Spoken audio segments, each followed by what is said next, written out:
আজকে অবশ্যই নজর রাখতে হবে সুপ্রিম কোর্টের দিকে, তার কারণ আজ ফের সুপ্রিম কোর্টে আরজিকর মামলার শুনানি। প্রধান বিচারপতি সঞ্জীব খান্না ও বিচারপতি সঞ্জয় কুমারের বেঞ্চে শুনানি।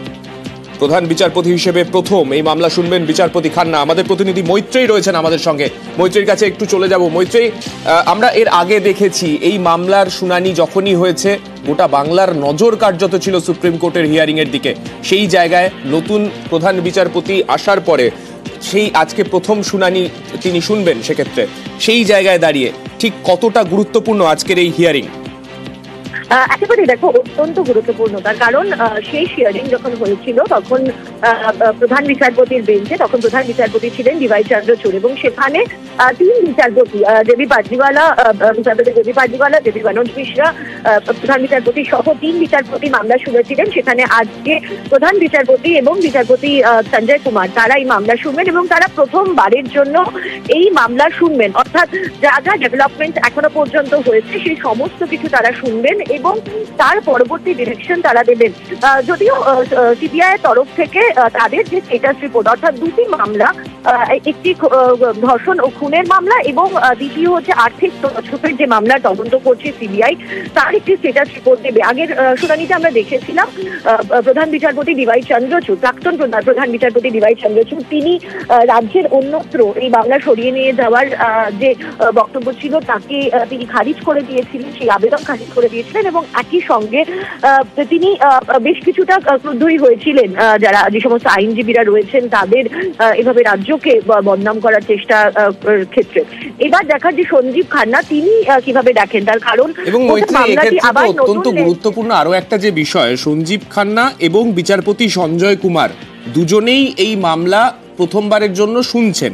সেই জায়গায় দাঁড়িয়ে আমরা দেখেছি এর আগে বিভিন্ন মামলার ক্ষেত্রে যখন বেঞ্চে বিচারপতির সংখ্যা বাড়তে আমরা দেখেছি, আগে 3 জন বিচারপতি শুনছিলেন, এখন 2 জন বিচারপতি, প্রধান বিচারপতি সঞ্জীব খান্না সহ বিচারপতি সঞ্জয় কুমার দুজন শুনবেন এই মামলা। কোথাও গিয়ে কি এই যে বিচার প্রক্রিয়া, যেটা বারংবার অভিযোগ এসছে যে এই বিচার প্রক্রিয়া হয়তো কিছুটা বিলম্বিত হচ্ছে, কিছুটা গোটা স্ট্যাটাস রিপোর্ট নিয়ে সুপ্রিম কোর্ট যেভাবে রেসপন্ড করছে তাতে অনেকেই মনে করছিলেন যে গোটা বিচার প্রক্রিয়া কিছুটা হলো স্লথ হয়ে গেছে, সেই জায়গাটা কি আরও একবার এক্ষেত্রে মনে করার সময় এসেছে? কেননা 2 জন বিচারপতি এবার শুনবেন ফের নতুন করে।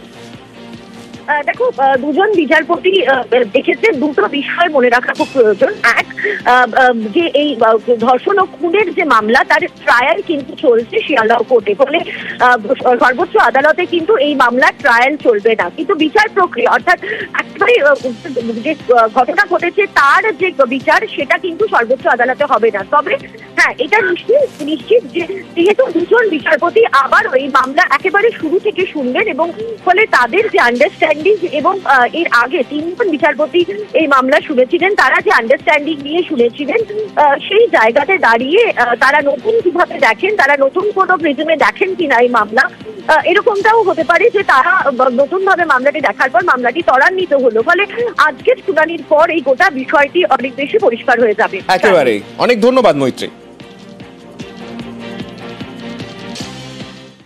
900 ঘন্টার সিসি ক্যামেরা ফুটেজে এই রহস্যভেদের চাবিকাঠি। আরজিকর ধর্ষণ খুনের তদন্তে দাবি সিবিআই এর। 8 দিনে 8টি ক্যামেরার 24 ঘন্টার ফুটেজের ফরেন্সিক পরীক্ষার পর ফুটেজ খতিয়ে দেখছে সিবিআই। ফুটেজকে হাতিয়ার করেই আদালতে সওয়াল সিবিআই এর।